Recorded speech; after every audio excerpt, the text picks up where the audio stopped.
చేసిన ప్రేమ వీక్షిస్తున్న మీ అందరికీ మన ప్రభువును రక్షకుడైన యేసుక్రీస్తు శుభనామంలో నా హృదయపూర్వకమైన వందనాలు. రండి ప్రార్థనతో వాక్యంలోకి వెళదాం. స్తోత్రములు ప్రభువా, హల్లెలూయా హల్లెలూయా. ఓ దేవా, మీకే స్తోత్రములు స్తోత్రములు. ఆశ్చర్యకరుడా, అద్భుతకరుడా, మహోన్నతుడా, మహాఘనుడా, గొప్ప దైవమా, మీకు వందనాలు. ఈ సమయంలో ప్రభువా, మీరు మాతో మాట్లాడమని సన్నిధిలో ప్రార్థిస్తున్నాను. వీక్షకులైన ప్రతి ఒక్క బిడ్డను కూడా మీరు దర్శించండి. నీ వాక్కులను ప్రతి వారి హృదయాల్లో అయ్యా నాయన నాటబడేలాగున, కట్టబడేలాగున అద్భుతమైన నీ కృపతో జ్ఞాపకం చేసుకుని దేవా, మీ నామానికి మహిమ ఘనత ప్రభావాలు ఆరోపించుకోమని దేవా, వెలుగై ఉన్నవాడా ప్రతి హృదయాన్ని, ప్రతి గృహాన్ని, ప్రతి వ్యక్తిని కూడా వెలిగించి మీ నామానికి మహిమ ఘనత ప్రభావాలు ఆరోపించుకోమని మా దేవానికి వందన. నీ పాత్రగా నన్ను వాడుకోమని యేసు నామంలో అడిగి వేడుకొని ప్రార్థిస్తున్నాము తండ్రి, ఆమేన్. హల్లెలూయా. రఘునాథ్ గారు, ఈరోజు మన వర్తమానము యోధా రాసిన పత్రిక మొదటి అధ్యాయము, ఒక అధ్యాయమే ఉంటుంది. ఆ యొక్క 1వ అధ్యాయంలో 20వ వచనం దగ్గర నుంచి చదువుకున్నాం. ప్రియులారా, మీరు విశ్వసించు అతి పరిశుద్ధమైన దాని మీద మిమ్మల్ని మీరు కట్టుకొనొచ్చు. ఈ నూతన సంవత్సరంలో ప్రవేశించిన మన జీవితాల్లో దేవుడు అనేకమైన నూతనమైన కార్యాలు జరిగించాలి అనే యొక్క వర్తమానాన్ని, దేవుడిచ్చే మాటలు మనం విన్నాం. ఇప్పుడు మన జీవితాన్ని నూతన పరుచుకుంటూ ఆయనలో కట్టబడాలనే ఉద్దేశంతో దేవుడిస్తున్న 4 మాటలు. ఒకటి ఏంటంటే కట్టబడాలని, ఇంకోటి ఏంటంటే ఆయనలో పరిశుద్ధాత్మలో ప్రార్థన చేయాలని,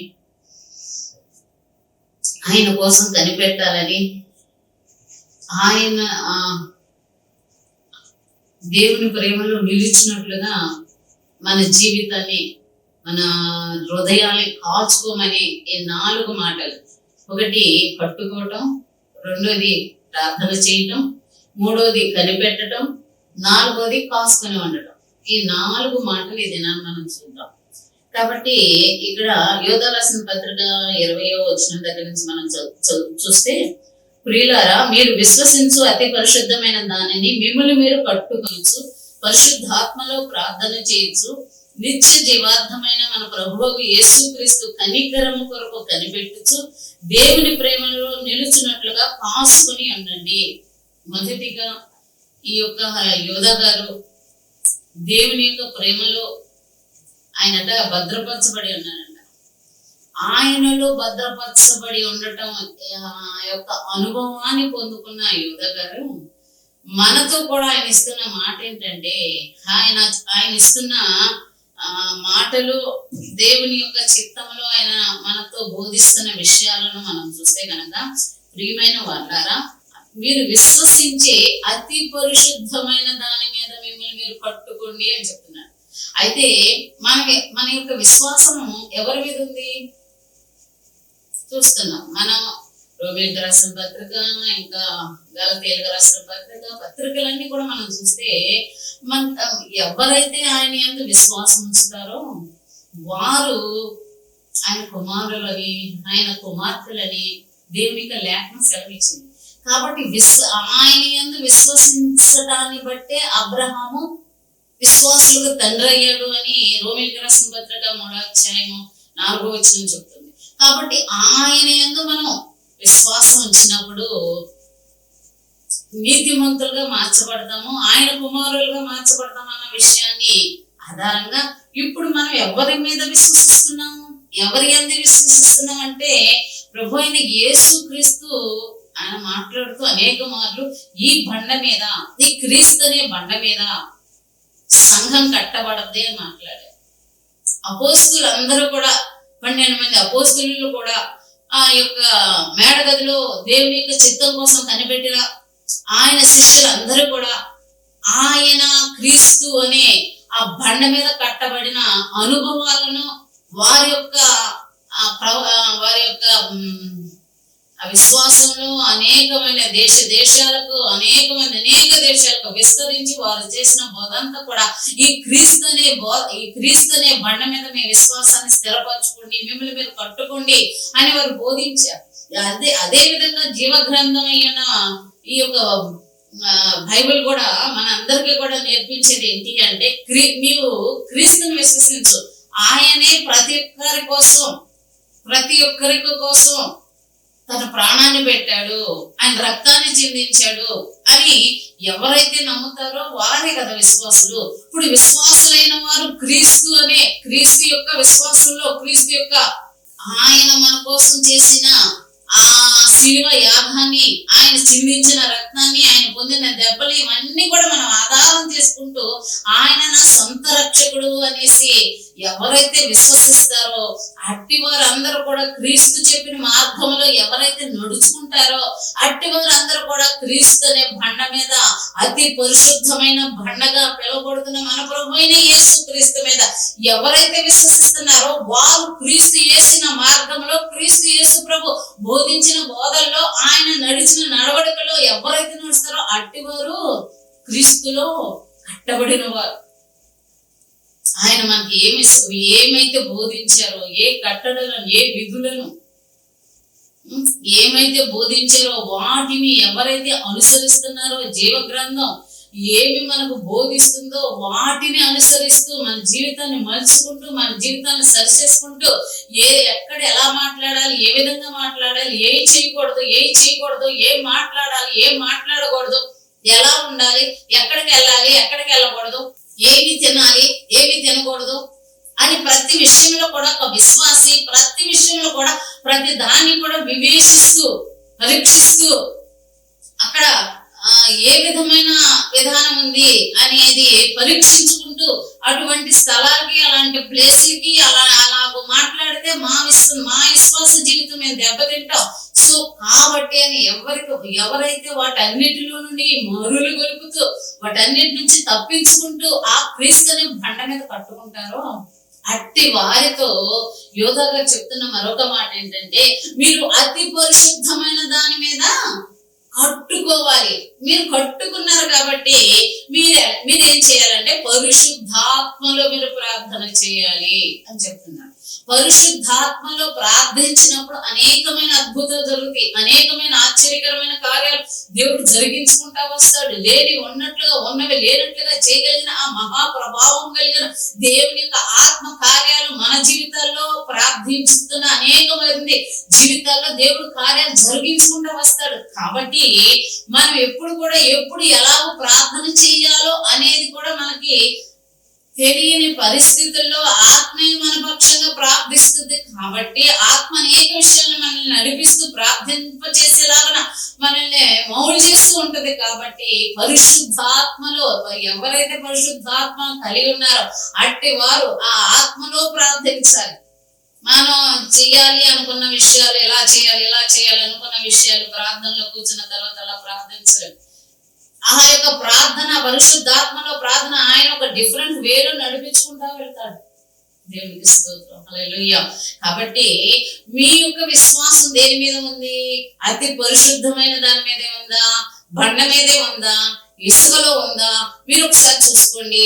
ఇసుకలో కనుక ఉంటే గాలి వచ్చింది, వాన వచ్చింది, అది కొట్టుకుపోయింది, తుఫాను వచ్చింది, కొట్టింది, అవి పడిపోతాయి. అనేక మంది విశ్వాస జీవితాల్లో శ్రమ, కష్టం, బాధ వచ్చినప్పుడు అవన్నీ వదిలేసి వెళ్ళిపోయే పరిస్థితులు అయిపోతాయి. కానీ ఎన్ని శ్రమలు వచ్చినా, ఎన్ని బాధలు వచ్చినా, ఎలాంటి దీన స్థితిలోనికి వచ్చినా కానీ వారి విశ్వాసంలో పడకుండా, క్రీస్తుని విడవకుండా, మార్గం తప్పకుండా నిలబడే విధానాన్ని అతి పరిశుద్ధమైన దాని మీద కట్టబడిన అనుభవం. అయితే ఇక్కడ దేవుడు ఏమంటున్నాడంటే, ముందు మీరు ఆయనలో కట్టుకోండి. ఆయన క్రీస్తు అనే బండ మీద ఆయన ఏమన్నారు? యోహాను సువార్త 14వ అధ్యాయంలో నేనే సత్యమును, జీవమును, మార్గమునై అన్నాడు. కాబట్టి ఆయనే నిజదేవుడు, ఆయనే సత్యమైన దేవుడు, ఆయనే తప్ప వేరొక దేవుడు లేడు అని మన యొక్క విశ్వాసం, మన యొక్క ప్రార్థన, మన యొక్క ఆత్మీయ జీవితం కట్టుకుంటున్నాం. కాబట్టి ఆయనే. అయితే ఆ సత్యమైన దేవుడే మనకు దినము కూడా జీవాన్ని పోస్తున్నాడు.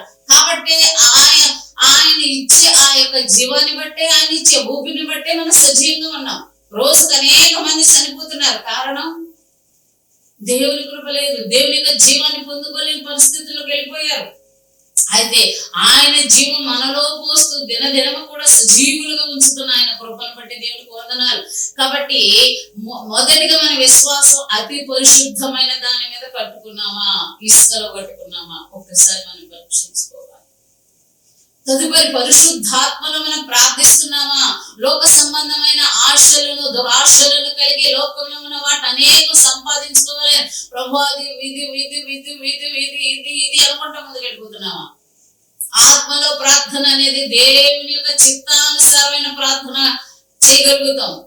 అదే స్వనీతితో చేసే ప్రార్థన, ఆ యొక్క శరీర సంబంధమైన ఆశలతో చేసే ప్రార్థన మరోలా ఉంటుంది. కానీ అది ఇంపైన సువాసనగా దేవునికి కనబడదు. అయితే ఇక్కడ దేవుని యొక్క మాటలు, దేవుని యొక్క వాక్యం ఏమంటుందంటే పరిశుద్ధాత్మలో ప్రార్థన చేయమని దేవుని యొక్క లేఖనం సెలవిస్తుంది. అంతేకాకుండా యేసు క్రీస్తు కనికరం కోసం కనిపెట్టండి. దేవుని యొక్క లేఖనం ఏమంటుందంటే మీరు అతి పరిశుద్ధమైన దాని మీద కట్టారు. ఆ యొక్క కట్టడం కూడా ఎలా అంటే ఆయనే క్రీస్తే, ఆయనే సత్యం, ఆయనే జీవం, ఆయనే మార్గం, ఆయన యొక్క కృపే అంటూ దేవుని యొక్క కృపలో నిలిచిన వారే ఆయనలో కట్టుకున్న మీ జీవితాలు, పరిశుద్ధాత్మలో ప్రార్థిస్తున్న మీ అనుభవాలతో కలిగిన మీ జీవితాల్లో యేసుక్రీస్తు కనికరం కోసం కూడా మీరు కనిపెట్టండి. ఆయన కనికరం కొన్ని పరిస్థితుల్లో ఆయన కనికరాన్ని, ఆయన ప్రేమను కోల్పోయే విధానాలు మన జీవితాల్లో ఉంటాయి. ఒక్కొక్కసారి మార్గాలను తప్పుతాం, ఒక్కొక్కసారి పర్లేదులని నిర్లక్ష్యంగా వ్యవహరిస్తాం. బలహీనతల్లోనూ, శ్రమల్లోనూ, శోధనలోనూ అనేక మార్లు ఆయనకి ఇష్టమైనది కాకుండా మనం ఏదో తోసినట్లుగా వెళ్ళిపోయే పరిస్థితులు కూడా వస్తాయి. ఒక్కొక్కసారి ఆయన కృప పొందుకున్న మనము మన ప్రార్థనలే కానీ, మన యొక్క నడవడికే కానీ ఆయన చిత్తానుసారంగా ఉండక మన స్వనీతితో ఆధారం చేసుకుని మనకి ఇష్టమైనట్లుగా వెళ్ళిపోయే పరిస్థితులు ఉంటాయి. కాబట్టి అలాంటి పరిస్థితుల్లో నిన్ను, నువ్వు, నాకు, నేను, ప్రతి ఒక్కరం కూడా ఎవరైతే వారి యొక్క ప్రవర్తన యావత్తు కూడా దిద్దుకుంటూ ముందుకెళ్తూ మనం ఆయన కనికరం కోసం కనిపెట్టాలి. ప్రభువా నీ కనికరాన్ని నాపై ఉంచి శోధనలో పడకుండా నన్ను తప్పించు, కీడులో పడకుండా నన్ను తప్పించు, అపాయాల్లో పడకుండా నన్ను తప్పించు. నీ కనికరం నాకు తోడుగా ఉంచు అయ్యా. నా ఎడల కనికర పడితే నేను బలహీనతలోంచి బయటకొస్తా, శోధనలోంచి బయటకొస్తా, శ్రమలోంచి బయటకొస్తా, కష్టంలోంచి బయటకొస్తా. ప్రభా నీ కనికరం నాతో ఉండని, నీ కటాక్షం నాతో ఉంచమని భక్తులు అనేకులు దేవుని యొక్క కనికరం కోసం, దేవుని యొక్క కటాక్షం కోసం బ్రతిమాలుకున్నారు. అదే రీతిగా మన జీవితంలో కూడా మనము దేవుని యొక్క సన్నిధిలో ఆయన కనికరం కోసం, ఆయన కటాక్షం కోసం మనము కూడా ఆయన సన్నిధిలో బ్రతిమాలుకోవాలట. ఆయన కనికరం వచ్చేంత వరకు కూడా ఆయన సన్నిధిలో నిలిచి ఉండాలంట, ఆయన సన్నిధిలో కనిపెడుతూ ఉండాలట. అప్పుడు మాత్రమే మనకి ఎప్పుడైతే దేవుని యొక్క కనికరం, దేవుని యొక్క దయ మన మీదకి దిగివచ్చిన విధానాన్ని మనం గుర్తించగలుగుతాం. అప్పుడు దేవుని మరలా స్తుతించుకుంటూ గణపరుస్తూ ముందుకు సాగాలి అని దేవుని యొక్క లేఖనం సెలవిస్తుంది. కాబట్టి ఆయన కనికరం లేకుండా మనం ముందుకు వెళ్ళిన, సాగిపోయినా అది కష్టం, అది ఒంటరి అయిపోతాం, మనంగా అయిపోతాం.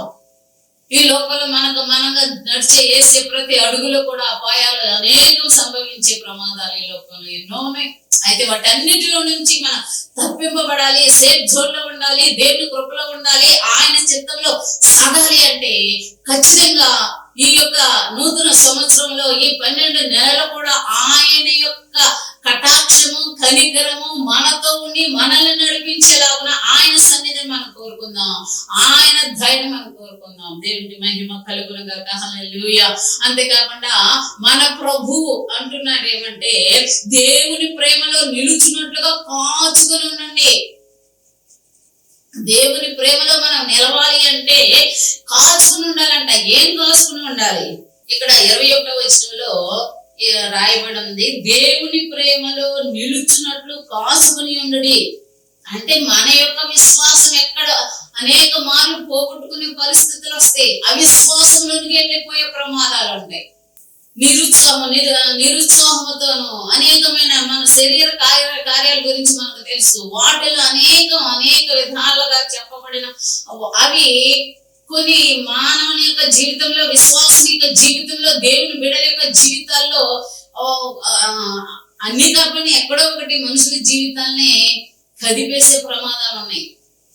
అంతేకాకుండా రోమిలికి రాసిన పత్రిక 8వ అధ్యాయాన్ని కూడా మనం చూసినప్పుడు అనేకమైన దేవుని పిల్లల్ని దేవుని యొక్క ప్రేమలో నుండి, క్రీస్తు యేసు యొక్క ప్రేమలో నుంచి బయటికి లాగడానికి శత్రువు అనేక విధాలుగా మనుషుల్ని, విశ్వాసాన్ని శ్రమ పెడుతూ, బాధ పెడుతూ, వేదనకు గురి చేస్తూ, హింసలకు గురి చేస్తూ, శ్రమకు గురి చేసే ప్రమాదాలు ఎన్నో ఉన్నాయని లేఖనం చాలా స్పష్టంగా మనతో మాట్లాడుతుంది.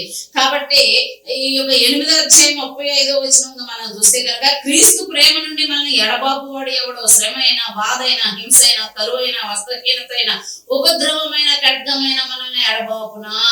ఇందును గురించి రాయబడినదేమనగా, నిన్ను బట్టి జనమెల్ల మేము వధింపబడిన వారము, వదక సిద్ధమైన గొర్రెలమని మేము ఎంచబడిన వారము అయినను మనలను ప్రేమించిన వారి ద్వారా మనం వీటన్నిటిలో అత్యధిక విజయం పొందుతున్నాము. మరణమైనను, జీవమైనను, దేవదూతలైనను, ప్రధానులైనను, ఉన్నమైనను, రాబోరుమైనను, అధికారులైనను, ఎత్తైన, లోతైన, సృష్టింపబడిన మరి ఏదైనా మన ప్రభువైన క్రీస్తు యేసు నందరి దేవుని ప్రేమ నుండి మనం ఎడబాప నేరమని రూఢిగా నమ్ముచున్నాను. ఇప్పుడు దేవుని ప్రేమ నుండి ఏదో ఒక రకంగా విశ్వాసాన్ని తప్పించడానికి అపవాది అనేకమైన పన్నాగా.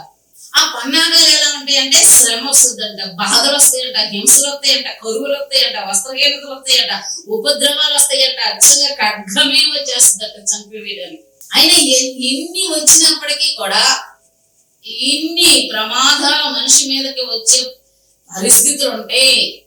కాబట్టి ఆయన ప్రేమలో నుండి నీవే పరిస్థితుల్లోనైనా ఈ శ్రమను చూసి భయపడతావేమో, బాధలను చూసి ఏం దేవుడు, ఏమి లోపం అని దేవుని ప్రేమ నుంచి బయటకు వచ్చేస్తావేమో, ఖడ్గాన్ని చూసి ప్రాణ భయము చేత అమ్మో నేను ఎక్కడ చనిపోతానో, నేను చంపేస్తారు అనే భయముతో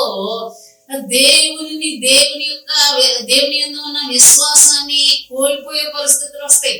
అయితే అలాంటి పరిస్థితులు ఎన్ని సంభవించినా కానీ మనం ఆయన ప్రేమలో నిలిచి ఉండేలాగా మన యొక్క విశ్వాసాన్ని, మన యొక్క జీవితాన్ని, మన యొక్క హృదయాన్ని ఖచ్చితంగా కాపాడుకోవాల్సిన బాధ్యత మన మీద ఉందని దేవుని యొక్క లేఖనం స్పష్టంగా మనతో మాట్లాడుతుంది. అయితే ఇక్కడ కాచుకోవాలి.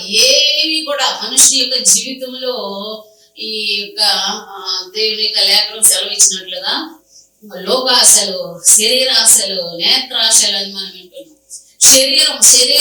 మన శరీరమే అనేక మార్లు మన యొక్క విశ్వాస జీవితానికి ఆటంకంగా నిలిచే ప్రమాదాలు ఉన్నాయి. మన చూపుల్లో, మన మాటల్లో, మన క్రియల్లో, మన కోపంలో, మన యొక్క మాట్లాడని గోడని మాటలు, వినగోడనివి వినే విధానం, చూడగోడని చూసే విధానం, చేయగోడని చేయటం, వెళ్ళగోడని స్థలాలకు వెళ్ళటం, ఇలాంటి అన్ని కూడా దేవుని యొక్క ప్రేమలో నుండి బయటికి తొలగిపోయే ప్రమాదం ఉంటుంది. కాబట్టి ప్రతి పరిస్థితుల్లో కూడా మన విశ్వాసాన్ని చాలా గట్టిగా పట్టుకోవాలి. లేదంటే మన విశ్వాసం ఎక్కడ కూడా తొలగిపోకుండా కాసుకోవాలి.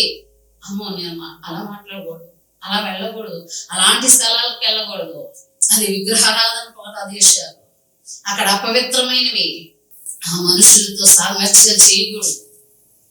అట్లా కొన్ని కొన్ని కొన్ని వాటి వద్ద మనం చూసినప్పుడు, వింటున్నప్పుడు, వెళ్ళే పరిస్థితులు సంభవించినప్పుడు స్ట్రక్ అయిపోవాలి. ఏం తప్పదులే అన్నట్టుగా సాగిపోతే కనుక ఈ ప్రమాదాలకు దారి తీసే పరిస్థితులు వస్తాయి. అంతేకాకుండా అవిశ్వాసులుగా మారిపోయి విశ్వాసాన్ని కోల్పోయే పరిస్థితుల్లోకి వెళ్ళిపోయే ప్రమాదాలు ఉంటాయి. కాబట్టి శరీర కార్యాల విషయాల్లో కూడా జాగ్రత్తగా ఉండాలి. పర్లేదులే ప్రతి వారి చేతుల్లో ఫోన్ ఉంటుంది. ఒకసారి నేను స్పష్టంగా విన్నా, కొన్ని సంవత్సరాల క్రితం, ఆండ్రాయిడ్ ఈజ్ లూసీ అని. ఆండ్రాయిడ్స్ అంటే ఫోనే కదా అనుకున్నా. దగ్గర 7 years బ్యాక్. ఆండ్రాయిడ్స్ అంటే లూసీ అన్న, ఆండ్రాయిడ్ ఈజ్ లూసీ అని చెప్పాడు దేవుడు. నిజంగా ఇది పాపము, ఇది దయ్యము, ఇది అపవాది అన్న విషయం అనేకులకు అర్థమవుతుంది, కానీ దాని నుంచి బయటకు రాలేకపోతున్నారు. పర్లేదులే దేవుని వాక్యం వింటున్నాం, దేవుని పాటలు వింటున్నాం, దేవుని చిత్రం చూస్తున్నాం, దేవుని యొక్క వాక్యాలు వింటున్నాం అనుకుంటున్నారు కానీ అవే ఒక ఉచ్చులాగా మారిపోతుంది. అయిపోతుందనే ప్రమాదం వైపు గమనించే పరిస్థితి గమనించేలాగునా ఉండాలి. అదే కాసుకోవటం, మన సమయాన్ని మనం కాసుకోవటం, ఆయన చిత్తంలో నిలిచేలాగా. ప్రభా అయ్యా, దేనిని బట్టి కూడా నేను నీతో గడిపే అనుభవాన్ని పోగొట్టుకోకూడదయ్యా.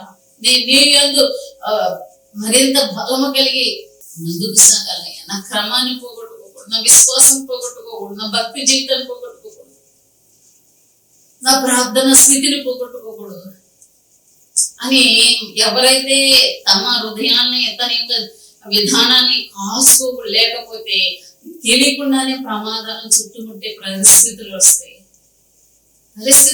భక్తులు అనబడిన వారు అనేక అట్లాంటి విషయాలను పడిపోతూ వచ్చారు. గొప్ప గొప్ప దావీదు లాంటి వాళ్ళు, సంస్థలు లాంటి వాళ్ళు ఉండకూడని ప్లేస్లోకి వెళ్ళారు. అక్కడ ఢిల్లీలో మోసం చేస్తుందని 2-3 సార్లు తాను ఇసుదల్లోకి వెళ్ళిపోయాడే తప్ప విశ్వాసాన్ని, దేవుని ప్రేమను ఆధారం చేసుకుని నిలబడలేకపోయాడు. కాబట్టి ఆ ప్రాంతాల్లో, ఆ పరిస్థితుల్లో ఎవరు ఎక్కడ ఎలాంటి ప్లేస్ లో ఉన్నారో ఒకసారి ఆలోచించుకోండి. నేను చాలా గొప్ప విశ్వాసం నాది, నేను చాలా గొప్పవాడిని, నా విశ్వాసం చాలా గొప్పది, లేదా నా విశ్వాసం చాలా గొప్పది అనుకుని స్త్రీలైనా పురుషులైనా ఎవరినైనా సేవకులైనా భక్తి పరులని సేవక రౌండ్రులైనా ఎవరైనా సరే అనేక విషయాల్లో జారిపోతున్నారు. ఒక్కసారి ఆలోచించుకోండి.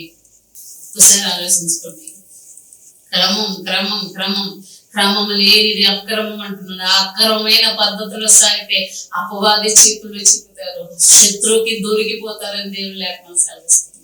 కాబట్టి దేవుని ప్రేమలో నిలుచున్నట్లుగా కాచుకుని ఉండాలి. మన మాటలు కాసుకోవాలి, మన చూపుల్ని కాసుకోవాలి. ఏదో ఫోన్ ఉంది, ఏదో టీవీ ముందు చూడటం కాదు, అయ్యో అంటూ మనం అన్ని విషయాల్లో పరిశుద్ధపరుచుకుంటున్నాం. కాబట్టి ఎవరైతే ఆ రీతిగా ఎవరైతే వారి జీవితాల్లో అతి పరిశుద్ధమైన దాని మీద కట్టుకున్నారో, పరిశుద్ధాత్మలో ప్రార్థన చేస్తూ దేవుని చిత్తానుసారంగా అనేక ఆత్మలకు రక్షణార్థంగా ఉండేలాగున వారి ప్రార్థనలు ఉంటున్నాయో, యేసు క్రీస్తు కనికరం కోసం ఎప్పటికప్పుడే కనిపెట్టుకుంటూ ఆయనతో కలిసి మనం ఎక్కడ ఏ పరిచర్యలోనైనా, ఏ సమాసంలోనైనా, ఏ యొక్క గృహ కూడికల్లోనైనా ఎక్కడ నిలబడినా ఆయనలో నుండి ఆయనతో కలిసినప్పుడు ఘన విజయాలు మనం కన్నులారా చూడగలుగుతాం. దేవునికి స్తోత్రాలు. అలా దేవుని ప్రేమలో నిలుచున్నట్లుగా విశ్వాసాన్ని కాపాడుకున్నప్పుడు దేవుడు అద్భుతమైన కార్యాలు మన జీవితంలో జరిగిస్తాడనేది దేవుని లేఖనం సెలవిస్తుంది. ఇంతవరకు ప్రభు మాటలు మనం ఎలా ఉండాలి అనే విషయాన్ని చెప్పడం జరిగింది. తరువాత ఆయన ఇంకా కొన్ని మాటలు ఇతరుల విషయాల్లో ఇలా క్రీస్తు బండ మీద ఎవరైతే కట్టుకున్నారో, దేవుని సన్నిధిలో చక్కటి ప్రార్థన కలిగి ఎవరైతే ఉన్నారో వారు సందేహపడు వారు కనికరం, ఇక్కడ 22వ వచనంలో సందేహపడు వారి మీద కనికరం చూపుడి, అగ్నిలో నుండి లాగినట్లు కొందరిని రక్షించుడి. ఇక్కడ వాక్యం ఏమంటుందంటే, ఎవరైతే ఈయన దేవుడా కాదా, మనకు ఎన్నో దేవుడు దేవతలు అనబడే వాళ్ళు ఎవరో అనేక మంది ఉన్నారని విగ్రహారాధనలో అనేకమైన సందేహాలు, అటు వెళ్ళాలా ఇటు వెళ్ళాలా తెలియక సందేహంలో ఉండేవారు అనేకులు ఉన్నారు. విశ్వాస జీవితంలోనే కూడా వచ్చిన తర్వాత ఇన్ని బాధలు, ఎన్ని కష్టాలు, సమయ బాధల్లో అసలు నిజంగా దేవుడేనా, ఈయనైనా దేవుడు కాదా, నేనైనా మార్గం తప్పేనా, అనవసరం ఇటు వచ్చేనా అని సందేహపడేవాళ్ళు అనేకులు ఉంటారు. అనేకమైన బాధలు, ఇరుకుల్లో, లేవలేని పరిస్థితుల్లో, జీవితాలు వ్యాసారిపోతున్న పరిస్థితుల్లో ఏం చేయాలో తెలియక సతమతమైపోయే జనాంగాలు అనేక మంది కనబడుతూ ఉన్నారు. అయితే దేవుని యొక్క లేఖనం ఏమంటుందంటే, సందేహపడు వారి మీద కనికరం చూపిడి కదా. ఆ ముందు వచ్చిన మనం చూస్తే దేవుని యొక్క కనికరం కోసం కనిపెట్టమన్నాడు.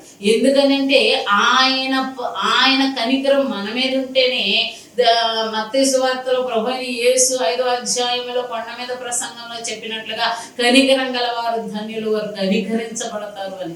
వారు దేవుని యొక్క కనికరం, ఎవరైతే దేవుని యొక్క కనికరంతో నింపబడతారో వారు ఇతరులు కూడా కనికరం కలిగి, వారు ఇతరులు కూడా దేవుని ప్రేమతో నింపబడిన వారు ఆ ప్రేమను వ్యక్తపరుస్తూ ఇతరుల యొక్క రక్షణ కోసం, ఇతరుల యొక్క జీవితాల్లో ఆశీర్వాదకరంగా నిలబడగలుగుతారు.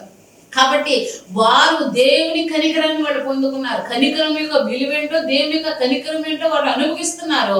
అయితే అలా ఉన్న వ్యక్తులు ఇతరుల పట్ల కూడా కనికరము కలిగి వారి యొక్క కష్టంలో, వారి యొక్క బాధల్లో, వారి యొక్క అవిశ్వాసాల్లో వీరు వారి పట్ల చూపించే ప్రేమ, వారి పట్ల చూపిస్తున్న కరుణ, కనికరము వారి జీవితాలని కూడా ఆశీర్వాదకరంగా మార్చి వారి యొక్క విశ్వాసం ఊగుల్లాడుతూ సందేహపడుతూ ఇది నిజమేనా, ఈయనే దేవుడా కాదా అని అనుకుంటున్న విధానంలో వారి యొక్క విశ్వాసాలను కూడా స్థిరపరచడానికి అనుకూలంగా దేవుడు తన బిడ్డలను బలపరుచుకునే గొప్ప దేవుడుగా మనకి కనబడుతూ ఉన్నాడు.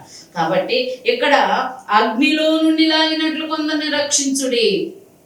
ఈ సందేహపడుతూ ఉండేవాళ్ళు అగ్నిలో, ఇంకా లోకంలో నశించిపోతున్న వారిని కూడా అగ్నిలో నుండి లాగినట్లుగా కొందరిని రక్షించండి. శరీర సంబంధమైన వారి అపవిత్ర ప్రవర్తనకి ఏ మాత్రము ఒప్పుకొనక వీళ్ళు మనోళ్ళే, వీళ్ళు మంచోళ్ళే, ఏదో తెలిసే చిన్న చిన్న కార్యాలు ఉన్నాయి అని వాటిని మీరు ఒప్పుకుని పర్లేదు అన్నట్టు మీరు చూసి చూడకుండా వెళ్ళొద్దు. వాటిని ఖండించండి. వాటి విషయంలో మీరు అపవిత్ర ప్రవర్తనకు ఏ మాత్రం ఒప్పుకొనక దాన్ని అసహించుకొనొచ్చు. భయముతో కొందరిని కరుణించండి.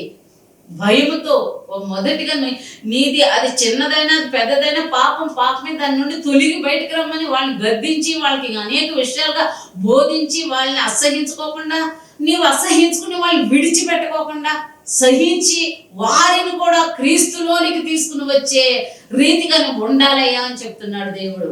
కాబట్టి ఎవరైతే అలా దేవుని భయం కలిగి అనేకుల్ని కరుణిస్తూ కనికరిస్తూ వారిని కూడా అగ్నిలో నుండి ఎవరైతే లాగి వాళ్ళ అనేకుల యొక్క జీవితాలకి క్రీస్తు యేసు అనే బండ మీద కట్టబడిన వారి యొక్క జీవితాలు ఉంటాయి అని దేవుని లేఖనం సెలవిస్తుంది. యోధ మనకి చాలా స్పష్టంగా సెలవిస్తూ ఉన్నాడు. దేవుడు యోధ ద్వారా మనతో మాట్లాడుతున్నాడు. కాబట్టి ఎవరైతే అతి పరిశుద్ధమైన దాని మీద కట్టుకుంటారో, ప్రార్థన చేస్తారో, కనిపెడతారో, కాసుకుని ఉంటారో వాళ్ళ విషయంలో దేవుని లేఖనం ఏం మాట్లాడుతుందంటే 24వ వచనంలో త్రొట్టిల్లకుండా మిమ్మల్ని కాపాడుటకు తన మహిమ ఎదుట ఆనందంతో మిమ్మల్ని నిర్దోషులుగా నిలవబెట్టుటకు శక్తి కలిగిన మన రక్షకుడైన అద్వితీయ దేవునికి మన ప్రభు అయిన యేసుక్రీస్తు ద్వారా మహిమ మహత్యము, ఆధిపత్యము, అధికారం యుగ యుగములకును పూర్వమును ఎప్పుడును సర్వ యుగములను కలుగునుగాక.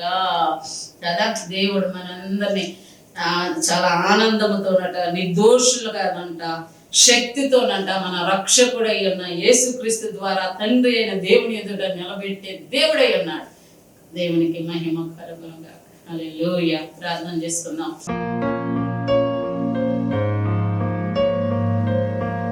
పరిశుద్ధుడా, ప్రేమ కలిగిన దేవా, ఆశ్చర్యకరుడా, అద్భుతము కరుడా, మీకు వందనాలు వందనాలు వందనాలు వందనాలు స్తోత్రాలు నాయనా, నీకు వందనాలు అయ్యా. ఈ మాటలు విన్న ప్రతి వారి జీవితాలను మీరు బలపరచండి. మరొక్కసారి నాయన మా విశ్వాసాలన్నీ కూడా అయా మరింతగా నా ప్రభా కట్టుకునే అనుభవంలోనికి, అయా సరి చేసుకునే అనుభవంలోనికి, సిద్ధపడే అనుభవంలోనికి, నీరు అక్కడికై ఎత్తబడే గుంపులో ఉండే విధానంలోనికి మమ్మల్ని అందరినీ కూడా సిద్ధపరిచి మీ నామానికి మహిమ ఘనత ప్రభావములు ఆరోపించుకోమని మా రక్షకుడైన యేసయ్య శక్తి కలిగిన నామములో మిక్కిలి వినంగా బ్రతిమాలు వేడుకొని ప్రార్థిస్తున్నాము తండ్రి. ఆమేన్. మిస్టర్ నిర్మలా ఏ బేల్, డోర్ నెంబర్ 17/304-5-5 చౌదరిపేట, గుడివాడ. మీ ప్రార్థనా అవసరాలకు సంప్రదించవలసిన మా ఫోన్ నెంబర్ 8074167461.